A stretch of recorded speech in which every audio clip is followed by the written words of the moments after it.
পুরুষ সৌন্দর্য খোঁজে না, তবে কবি নিজেও এক সুন্দরী নারীর প্রেমে পড়েছিলেন।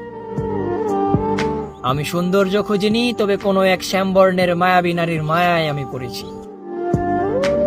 ভালোবাসা সৌন্দর্য দেখে হয় না, আর যারা সৌন্দর্য খোঁজে তারা ভালোবাসতে জানে না। নারী তুমি ফর্সা হও বা শ্যামলা, তুমি তো সেই পুরুষের চোখে বিশ্ব সুন্দরী, যেই পুরুষের চোখে তুমি এক মায়াবী নারী। পুরুষ সৌন্দর্য খোঁজে না, তবে কবি নিজেও এক সুন্দরী নারীর প্রেমে পড়েছিলেন।